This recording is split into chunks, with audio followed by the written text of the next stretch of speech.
Welcome to core classes. Students, आज हम इस वीडियो में डिस्कस कर रहे हैं BPHE 106, जिसका हम यूनिट नंबर 1 डिस्कस कर रहे थे। उसका हाफ पार्ट हमने लास्ट वीडियो में स्टडी किया था।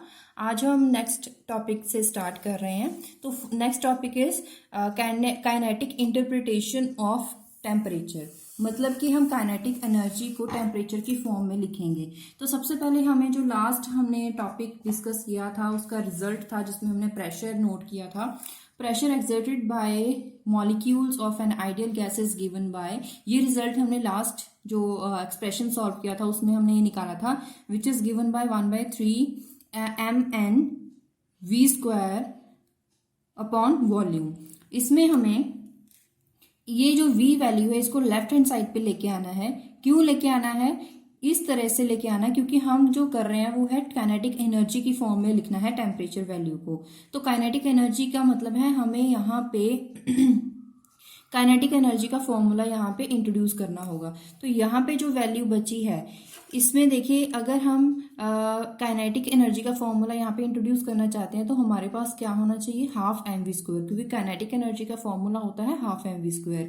तो यहाँ पे हाफ नहीं है, तो यहाँ पे हाफ करने के लिए हम यहाँ पे 2 से मल्टीप्लाई करेंगे, 2 के साथ ही डिवाइड करेंगे। तो यहाँ पे जब 2 के साथ मल्टीप्लाई किया, ये 2/3 और n जो टर्म है इसे बाहर निकाल लिया। बीच में क्या आ गया? ब्रैकेट के बीच में आ गया half mv²। This is kinetic energy. तो यहाँ पे 2/3n kinetic energy is denoted by epsilon. It is equation number 2। तो यहाँ पे दिस इज नोन एज, क्योंकि यहाँ पे जो वेलोसिटी है दिस इज एवरेज वेलोसिटी, तो इसके कॉरेस्पॉन्डिंग जो एनर्जी आएगी this is average kinetic energy of an ideal gas molecule. क्योंकि हम अगर बात करें फॉर 1 मोल ऑफ गैस, तो यहाँ पे हम जो n वैल्यू है उसको डिस्क्राइब करेंगे विद एवोगैड्रो नंबर। तो यहाँ पे हमें ये भी पता है कि आइडियल गैस इक्वेशन क्या होती है? For 1 mole PV is equals to μRT। यहाँ पे जो म्यू वैल्यू है उसका फॉर्मूला क्या होता है? n upon Avogadro number, number of moles divided by number of kilomoles divided by Avogadro number. तो यहाँ पे जो T वैल्यू है this is temperature, absolute temperature, and R is gas constant. तो यहाँ पे ये जो वैल्यू है यहाँ पे इस इक्वेशन में वैल्यू है PV is equal to μRT। इसको हम इक्वेशन नंबर 2 में पुट करेंगे। तो इक्वेशन नंबर 2 में पुट करेंगे तो यहाँ पे क्या आ जाएगा? μRT which is equal to 2/3 μn epsilon. तो यहाँ पे जो n वैल्यू थी यहाँ पे हमने इसको डिस्क्राइब कर दिया एवोगैड्रो नंबर के साथ। तो यहाँ पे जो म्यू टर्म कैसे आई है? क्योंकि ये जो फॉर्मूला है यहाँ पे जो फॉर्मूला है यहाँ पे हमें n वैल्यू चाहिए। n वैल्यू क्या होगी? इस टर्म को लेफ्ट हैंड साइड ले जाइए, μNA। तो यही वैल्यू हमने यहाँ पे पुट कर दी और लेफ्ट हैंड साइड में हमने पुट करी है PV वैल्यू। तो अगर इसको सॉल्व करें, mu is cancel out by mu value and epsilon या फिर E यहाँ पे आप लिख सकते हैं। It is given by 3/2 R/T Avogadro number. तो यहाँ पे this is gas constant and this is Avogadro number and these both values are constant. तो इसको हम एक वैल्यू के साथ डिस्क्राइब कर सकते हैं। दोनों को डिवाइड करोगे तो आपके पास जो वैल्यू आएगी this value is for Boltzmann constant, और KB लिख सकते हैं। तो ये KB वैल्यू क्या है? 1/83 इंटू 10⁻23 जूल पर केल्विन। इस रिलेशन के साथ हमारे पास क्या कंक्लूजन निकल के आता है? अगर हम इस फॉर्मूले को देखते हैं जो हमारे पास रिजल्ट आया है, इससे हमें ये पता चलता है कि temperature is linearly proportional to the average kinetic energy. मतलब कि काइनेटिक एनर्जी डायरेक्ट डिपेंड कर रही है टेम्परेचर पे। और अगर आप ग्राफ देखोगे इन दोनों के बीच में, temperature and average kinetic energy के बीच में, तो वो लीनियर ग्राफ आएगा। और किसी भी अगर हम एक गिवन टेम्परेचर जो काइनेटिक एनर्जी होगी एक गैस में, जितने भी मॉलिक्यूल्स हैं काइनेटिक एनर्जी के लिए, वो जो होगी मास पे डिपेंड नहीं करेगी, क्योंकि ये जो रिजल्ट आया इसमें मास वैल्यू नहीं है, m वैल्यू नहीं है, तो यहाँ पे ये डिपेंड नहीं करेगा मास के साथ। तो अगर बात करें mass irrespective of difference in their mass, तो क्या होगा कि किसी भी पर्टिकुलर टेम्परेचर पे जो काइनेटिक एनर्जी होगी ऑफ द होल गैस, तो वहां पे क्या होगा? जो टोटल काइनेटिक एनर्जी है वो कांस्टेंट रहेगी। और The motion of gas molecules will become more lively and vigorous as temperature increases। ये तो हमें पता है कि जैसे जैसे टेम्परेचर इंक्रीज करता है जो मूवमेंट है, जो मोशन है, वो इंक्रीज हो जाती है गैसियस मॉलिक्यूल के लिए, तो जिसकी वजह से उसकी एवरेज काइनेटिक एनर्जी भी इंक्रीज हो जाती है। यही पॉइंट यहाँ पे हमने लिखा है। At absolute zero of temperature gas molecule will be avoid of all motions. मतलब जब टेम्परेचर इंक्रीज करते हैं तो जो मोशन है वो गैसियस मॉलिक्यूल की इंक्रीज होती है, लेकिन टेम्परेचर अगर पर्टिकुलरली जीरो कर दिया जाए तो मोशन खत्म होनी स्टार्ट हो जाती है, और इस तरह से लगता है कि जैसे कि स्पेस में मॉलिक्यूल्स फ्रोज अप हो गए हैं। आगे बात करें, एक छोटा सा टॉपिक है मॉलिक्यूलर स्पीड। मॉलिक्यूलर स्पीड का मतलब है कि जो गैसियस मॉलिक्यूल हमें पता है कि मूवमेंट करते हैं, तो कितनी तेज मूवमेंट करते हैं, how fast the molecule in the gas move, कितनी स्पीड के साथ वो मूव करते हैं, उसके लिए हमें चाहिए होगा मॉलिक्यूलर स्पीड, जिसको बोलते हैं मॉलिक्यूलर स्पीड। और इसके लिए हम क्या करेंगे, क्योंकि यहाँ पे स्पीड की बात कर रहे हैं तो हमें वेलोसिटी चाहिए। वेलोसिटी किस में होती है, एवरेज काइनेटिक एनर्जी में। तो यहाँ पे हमने एवरेज काइनेटिक एनर्जी के तीनों फॉर्मूला ले लिए हैं, half M V square by 3/2 KBT and 3RT/2 ये हमने तीनों वैल्यूज ले ली। यहाँ पे हम क्या करेंगे, क्योंकि हमें मॉलिक्यूलर स्पीड चाहिए तो हम सबसे पहले v स्क्वायर यहाँ पे निकालेंगे। तो हमें क्या करना होगा, यहाँ पे m/2 को हम दोनों साइड, यहाँ पे दोनों साइड डिवाइड करेंगे। तो हमने डिवाइड करा तो हमारे पास क्या आ गया, 3 KBT/m, और यहाँ पे क्या आ गया 3RT/m। ये जो कैपिटल M है ये कैसे आया, क्योंकि यहाँ पे क्या है, जब हम इसको डिवाइड करेंगे m के साथ तो यहाँ क्या आ जाएगा mNa। तो mNa यहाँ पे it is another the molecular mass, जिसको हम लिख सकते हैं कैपिटल M के साथ। तो इसलिए हमने यहाँ पे दो वैल्यूज को डिनोट कर दिया एक वैल्यू के साथ, विच is given by capital M। तो ये तो हो गया हमारे पास मॉलिक्यूलर स्पीड। ऐसे ही हम रूट मीन स्क्वायर स्पीड भी निकाल सकते हैं। उसके लिए हमें क्या करना पड़ेगा, ये जो हमारे पास मॉलिक्यूलर स्पीड आई है इसका स्क्वायर रूट लेंगे। तो स्क्वायर रूट लेंगे तो हमारे पास किसका स्क्वायर रूट लेंगे, इन दोनों वैल्यूज का स्क्वायर रूट आ जाएगा।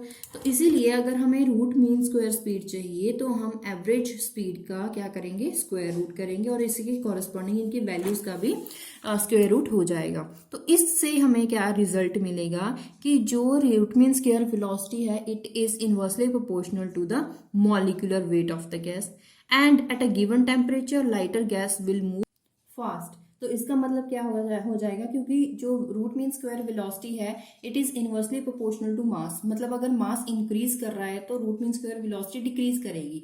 मास अगर कम है, मतलब कि कोई मॉलिक्यूल का जो मास अगर कम है, लाइटर गैस मॉलिक्यूल है, तो उसकी वेलोसिटी ज्यादा होगी। और वैसे भी अगर कोई भी ऑब्जेक्ट जिसका मास कम होता है उसकी वेलोसिटी हमेशा इंक्रीज करती है। तो यहाँ पे हम ये कंक्लूजन्स निकाल सकते हैं।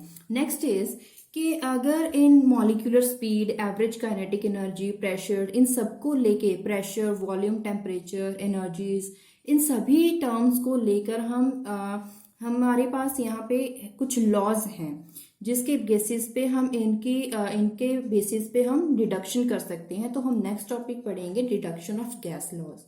तो जो काइनेटिक इंटरप्रिटेशन है वहां से हमने वैल्यू निकाली थी PV is equal to 2/3 NE। तो यहाँ से हमने E के लिए वैल्यू निकाली थी 3/2 KBT। तो इस वैल्यू को हम ऊपर पुट करेंगे तो हमारे पास क्या वैल्यू आ जाएगी, PV is equal to N KBT। यहाँ पे देखिए हमने वैल्यू पुट करी है। तो यहाँ पे जो एप्सिलॉन नॉट की वैल्यू पुट करी, 2 cancel out by 2 and 3 is cancel out by 3। Here is PV is equal to N KBT। तो यहाँ पे ये जो किसी पर्टिकुलर टेम्परेचर पे अगर टेम्परेचर कांस्टेंट रहे तो उस टाइम एन वैल्यू भी कांस्टेंट होती है, बोल्ट्जमैन कांस्टेंट के भी जो वैल्यू कांस्टेंट ही रहेगी। तो ये तीनों वैल्यूज कांस्टेंट हो जाएगी। इसका मतलब जो पीवी वैल्यू होगी इसका मल्टीप्लीकेशन होगा it is equals to any constant value. तो इसलिए हम यहाँ पे लिख सकते हैं PV is equals to constant. First is Boyle's law.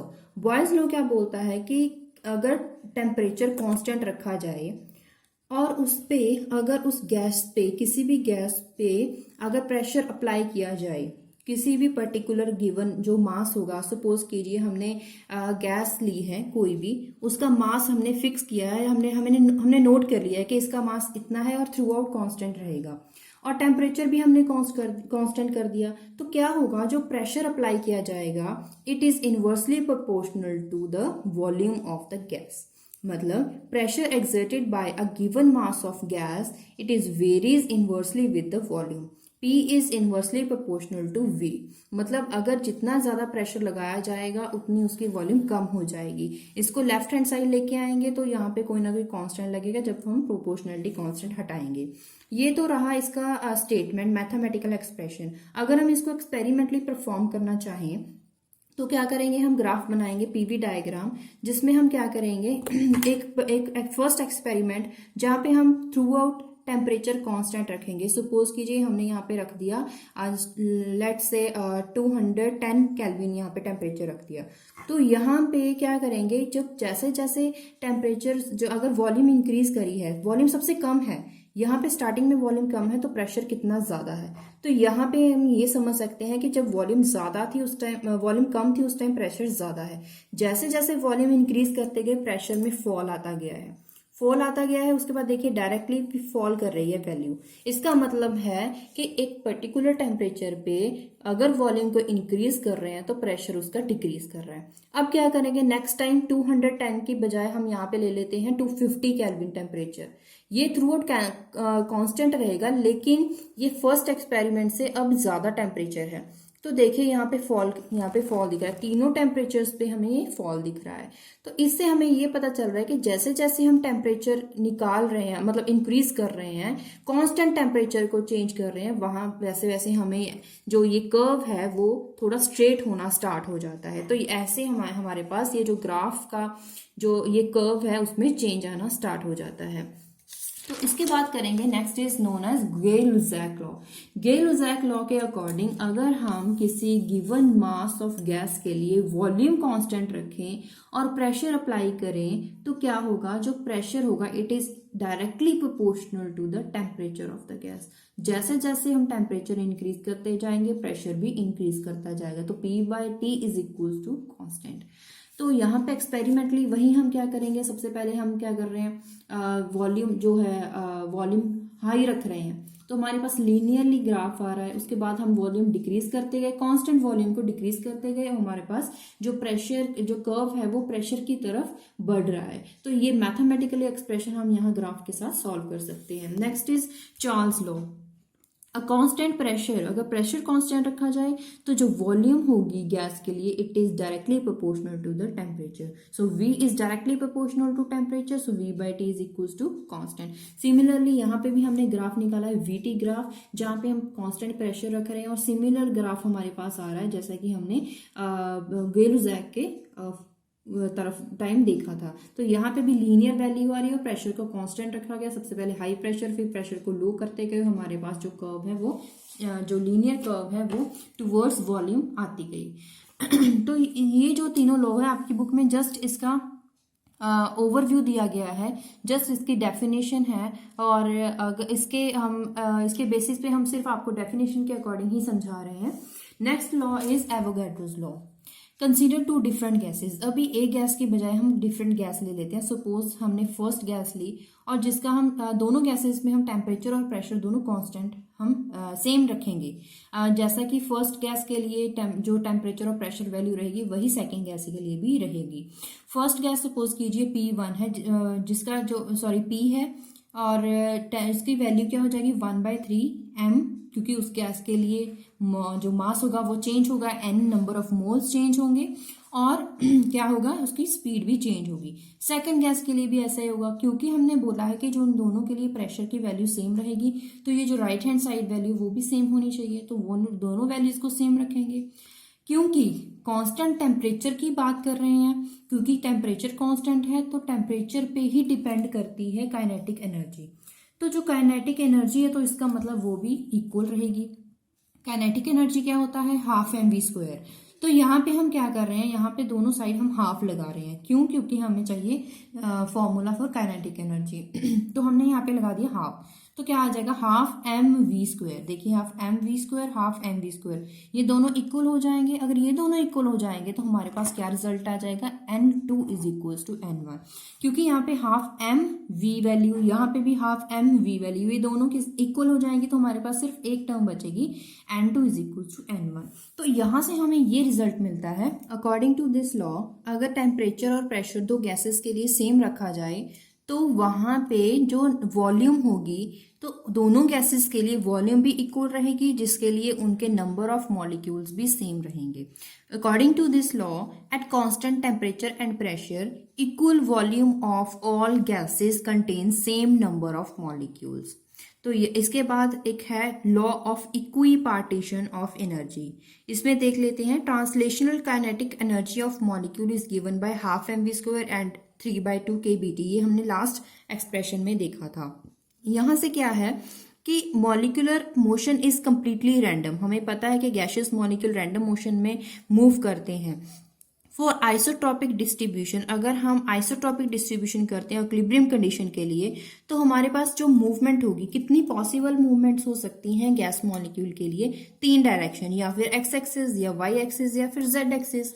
तो अगर ट्रांसलेशनल काइनेटिक एनर्जी देखते हैं फॉर आइडियल गैस मॉलिक्यूल के लिए, तो वो क्या हो जाएगी, एक मॉलिक्यूल के लिए वो 1/3 पार्ट हो जाएगी of the total kinetic energy.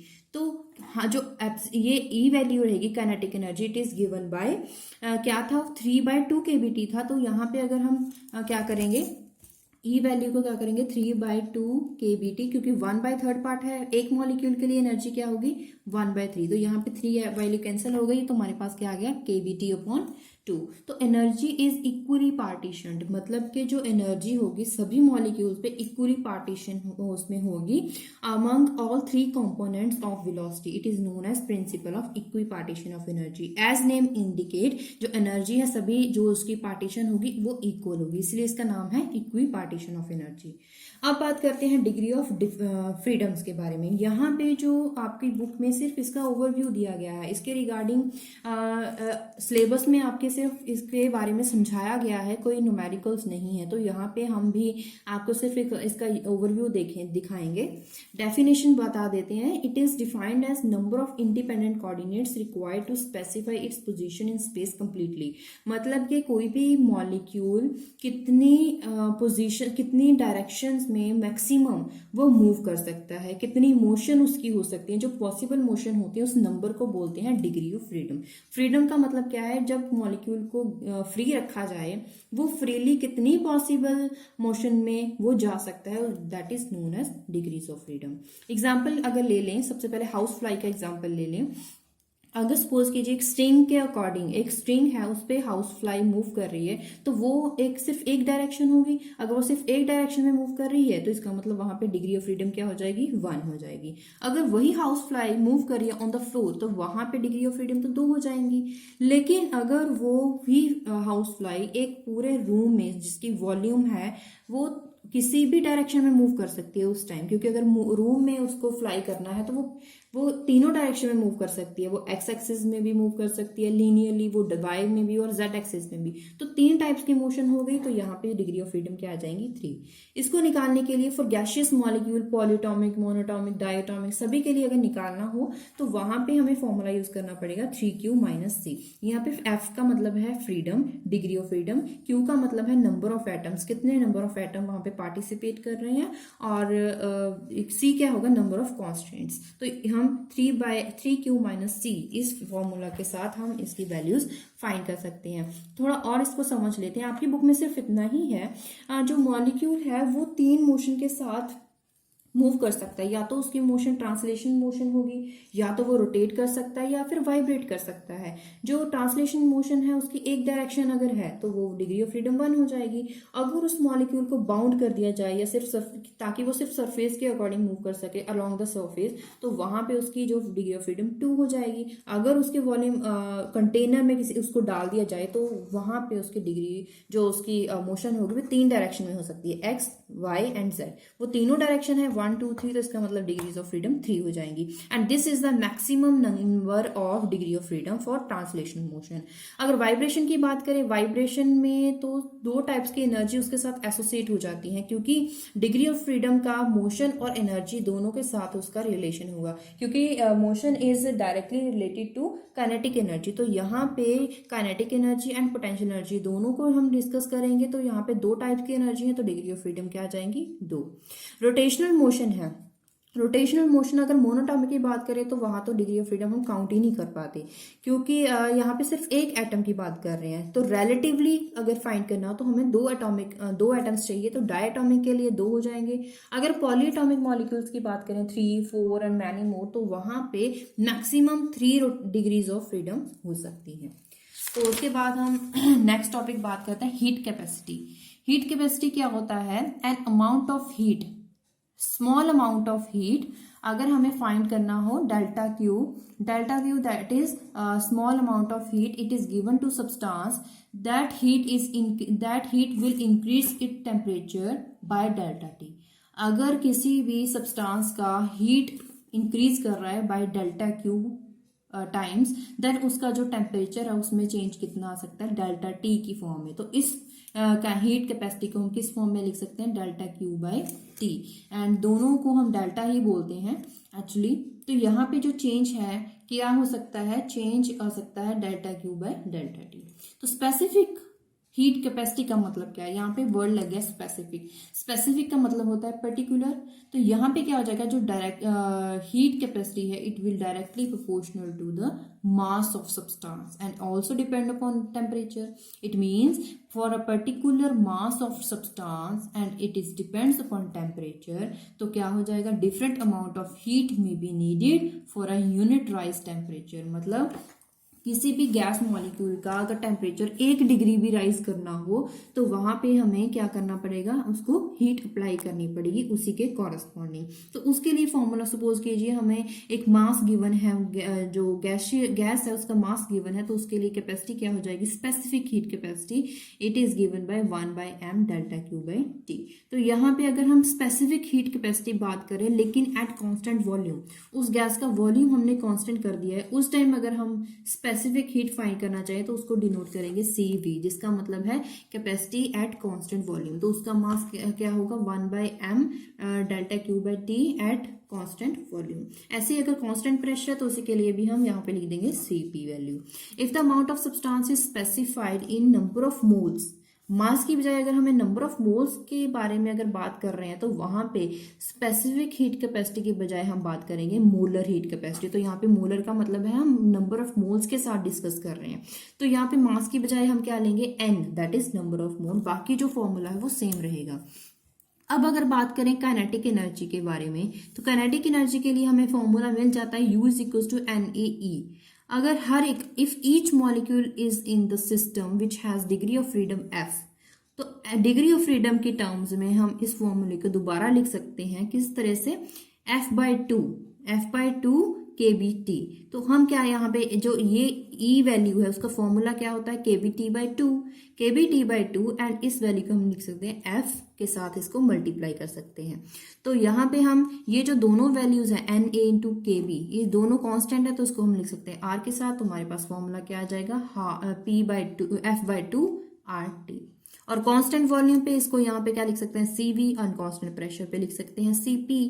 और ये बात आप याद रखिए कि यहाँ पे अगर कांस्टेंट वॉल्यूम है, at constant volume molar heat capacity at constant volume it is defined as energy required to raise temperature of 1 mole through 1 kelvin. अगर यहाँ पे टेम्परेचर 1 केल्विन है तो हमारे पास फॉर्मूला क्या आ जाएगा? F/2 R। और जो CP है, CP is equal to CV plus R, ये हमें फॉर्मूला लोअर क्लासेस में हम पढ़ चुके हैं। तो यहाँ पे CV वैल्यू हम पुट कर सकते हैं और दोनों का रेशियो भी निकाल सकते हैं जो गिवन है। This ratio is also given by another unit which is given by gamma. It is given bye F/2 plus F। यहाँ पे जो R और हाफ टर्म है वो कैंसिल आउट हो जाती है। लेकिन क्योंकि हमें पता है कि इस फॉर्मूला में T वैल्यू नहीं है, मतलब टेम्परेचर वैल्यू नहीं है, इसका मतलब जो CP एंड CV या गामा ये तीनों जो वैल्यूज हैं ये टेम्परेचर पे डिपेंड नहीं करती हैं। अब आते हैं हम न्यूमेरिकल्स पे। Numerical first is calculate average kinetic energy of molecule of given ideal gas at standard temperature pressure. Boltzmann constant की वैल्यू हमें गिवन है। तो सबसे पहले हम बात करते हैं हमें गिवन क्या है। के बी वैल्यू गिवन है, स्टैंडर्ड टेम्परेचर क्या है 300 केल्विन होता है, और एवरेज काइनेटिक एनर्जी का फॉर्मूला क्या होता है 3/2 kBT। इसका दो फॉर्मूले होते हैं, एक तो होता है 3RT वाला, एक होता है हाफ mv² वाला। यहाँ पे m वैल्यू नहीं है तो इसलिए हम यहाँ पे kb हमें क्वेश्चन में गिवन है तो इसलिए हम kb वाला फॉर्मूला यूज करेंगे 3/2 kBT। तो हमने kb वैल्यू पुट करी, t वैल्यू पुट करी, इन दोनों को मल्टीप्लाई करके हमारे पास 621 आ रहा है। इसको हम क्या करेंगे, पॉइंट्स यहाँ पे डेसिमल लगाएंगे तो ये जो पावर है -23 वो चेंज हो जाएगी -21 में। तो हम इसको इलेक्ट्रॉन वोल्ट में चेंज कर सकते हैं बाय डिवाइडिंग 1/602 इंटू 10⁻⁻19, और हमारे पास वैल्यू जो आ जाएगी वो 3.87 इंटू 10⁻⁻2 इलेक्ट्रॉन वोल्ट। हम इसको चेंज कर सकते हैं, आपको चेंज करने की जरूरत नहीं है, आप यहाँ पे भी आंसर को छोड़ सकते हैं। Next is root mean square velocity calculate करनी है for helium atom, temperature given है। उसके साथ हमारे पास एक और न्यूमेरिकल इसी के साथ है, at what temperature will oxygen molecule have same value of root mean square. मतलब सबसे पहले तो हमें root mean square speed helium के लिए फाइंड करनी है जब टेम्परेचर 300 केल्विन है। उसके बाद हमें उस टेम्परेचर को वैल्यू फाइंड करना है जिस पर हीलियम का root mean square value and oxygen के लिए रूट मीन स्क्वायर वैल्यू दोनों इक्वल हों। तो जिसके हमारे पास मास ऑफ हीलियम हमें गिवन है, तो सबसे पहले तो हम गिवन लिखेंगे, गिवन वैल्यूज लिख लिए। उसके बाद हमें सबसे पहले root mean square for helium चाहिए। उसके लिए हम क्या करेंगे 3 kBT/m फॉर हीलियम। रूट, इसका रूट सॉल्व करा, दोनों को वैसे मल्टीप्लाई करिए, फिर डिवाइड कीजिए। देखिए यहाँ पे मैंने इसको एक एक स्टेप के साथ डिवाइड करके दिखाया है, आप यहाँ पे सॉल्व कर सकते हैं। और उसके बाद ये जो वैल्यू आएगी वो हो जाएगी root mean square speed for helium atom. Next numerical था जब root mean square for oxygen and helium equal हो जाए, तो हमारे पास गिवन क्या है, दोनों जो स्पीड्स हैं वो इक्वल हो जाए तो टेम्परेचर वैल्यू फाइंड करनी है। सबसे पहले हम दोनों का फॉर्मूला लिखेंगे, ये हो जाएगा corresponding to oxygen, this is corresponding to helium. तो इसका सबसे पहले हमें रूट निकालना पड़ेगा, रूट खत्म करेंगे तभी हम वैल्यू सॉल्व कर सकते हैं, इसलिए हमने स्क्वेयरिंग बोथ साइड करा। उसके बाद 3 is cancel out by 3, kb is cancel out bye kb, क्योंकि ये दोनों के लिए कांस्टेंट ही रहता है। उसके बाद हमारे पास ये वैल्यू बचती है, हमें फाइंड करना है ऑक्सीजन का टेम्परेचर, इसको हमने लेफ्ट साइड रख लिया, बाकी सारी टर्म्स राइट हैंड साइड। हमें पता है कि जो ऑक्सीजन के लिए, हीलियम के लिए मास हमें गिवन है, हीलियम का जो मास होता है, ऑक्सीजन का जो मास होता है, it is 8 time, it has atomic number 8, it is 8 time with the mass of helium. तो हमने क्या करा, इसको 8 टाइम्स करा, this is the mass of helium. तो यहाँ पे हम इस वैल्यू को फाइंड करने की बजाय, चाहे आप इस वैल्यू के साथ भी फाइंड कर सकते हैं, या फिर मैंने डायरेक्ट लिख दिया कि it is the mass of helium. तो मैंने ये जो मास ऑफ ऑक्सीजन है उसकी जगह मैंने क्या लिख दिया 8 इंटू मास ऑफ हीलियम, ताकि वो दोनों वैल्यूज कैंसिल आउट हो जाए। हीलियम का टेम्परेचर कितना था 300 केल्विन, दिस इज 8 मल्टीप्लाई किया तो हमारे पास क्या आ गया 2400 kelvin. This is number what we required that particular answer. Next is when we blow air in balloon, जब हम बैलून में हवा भरते हैं प्रेशर भी इंक्रीज होता है, वॉल्यूम भी इंक्रीज होती है, ये दोनों ही इंक्रीज होती हैं, लेकिन बॉयज लॉ के अकॉर्डिंग क्या ये वॉयलेटेड है, हमें ये एक्सप्लेन करना है। क्योंकि हम बॉयलेंस लॉ में बोलते हैं कि जो प्रेशर है जब वो इंक्रीज करता है वॉल्यूम डिक्रीज करती है, क्योंकि दोनों inversely proportional to each other है।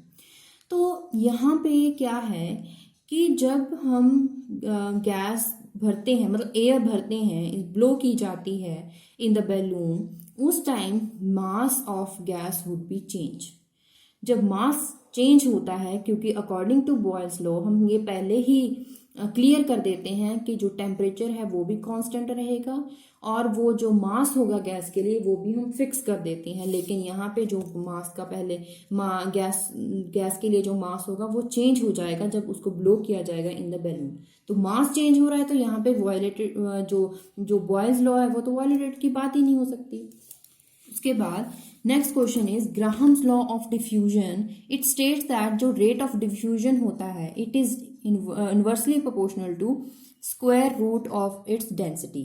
अभी हमें फाइंड करना है expression which is given by P is equals to 1/3 m/v n v square. तो ये जो एक्सप्रेशन हमें इस ग्राहम लॉ के द्वारा हमें ये बनाना पड़ेगा। तो क्योंकि that is this is given m/v n v square, तो इससे हमें ये जो वैल्यू है mass per unit volume with number of moles, तो यहाँ पे ये वैल्यू किसके लिए होती है, डेंसिटी के लिए, तो यहाँ पे हम डेंसिटी रो लिख सकते हैं। तो हमें ये भी पता है कि जो रूट मीन स्क्वायर वेलोसिटी होती है it is square of average speed.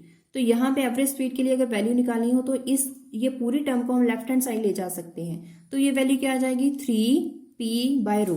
देखिए 3p/रो इसका आ गया रूट। तो यहां से हम बोल सकते हैं कि जो रूट मीन स्क्वायर स्पीड है it is inversely proportional to the density. जब भी गैस को डिफ्यूज किया जाता है, मतलब गैस डिफ्यूज होती है एट फास्टर रेट, स्पीड ज्यादा होती है एट हाई टेम्परेचर, तो इसका मतलब क्या बन जाता है कि जो रेट ऑफ डिफ्यूजन है it is directly proportional to the speed. मतलब जितनी ज्यादा स्पीड होगी उतना ज्यादा जो रेट ऑफ डिफ्यूजन है वो भी इंक्रीज करेगा।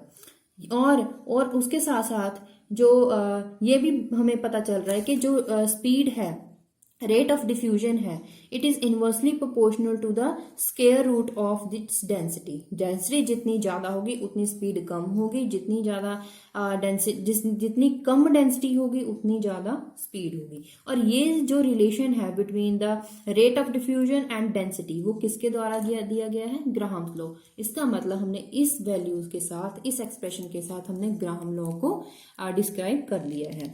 उसके बाद है next numerical, calculate temperature at which root mean square speed of hydrogen and gas molecule it will be equal to their escape velocities from earth gravitational speed. मतलब क्या होगा कि हमें टेम्परेचर की वैल्यू फाइंड करनी है जब root mean square speed hydrogen के लिए और ऑक्सीजन के लिए वो दोनों इक्वल हो जाएंगी उन दोनों की एस्केप वेलोसिटी के साथ। एस्केप वेलोसिटी कहाँ पे, फ्रॉम अर्थ ग्रेविटेशनल फील्ड। और हमें रेडियस ऑफ अर्थ भी गिवन है, कुछ वैल्यूज गिवन है हमने लिख ली हैं। और रूट मीन स्क्वायर वेलोसिटी के लिए हमें दो एक्सप्रेशन तो पता है, और एस्केप वेलोसिटी के लिए फॉर्मूला क्या होता है, 2gr0 रूट।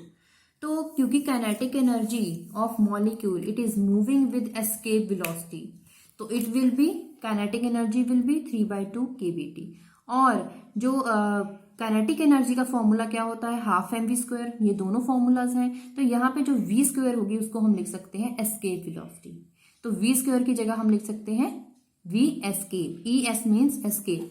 तो यहाँ पे हम कुछ वैल्यूज देखिए, 2 इज कैंसिल आउट बाय 2, और v वैल्यू यहाँ पे हमें v वैल्यू हमने फाइंड करी है 2gr0। ये है v², तो यहाँ पे स्क्वायर इसका कैंसिल हो जाएगा 2gr0। तो यहाँ पे हमें क्या मिल जाएगा, t is equal to 2/3 mgr0/kb। इसके बाद आप वैल्यूज पुट करोगे और जो आपके पास आंसर निकलेगा वो आपका हो जाएगा टेम्परेचर। ठीक है। उसके बाद है calculate average kinetic energy of molecules at 300 kelvin. Average kinetic energy find करना है।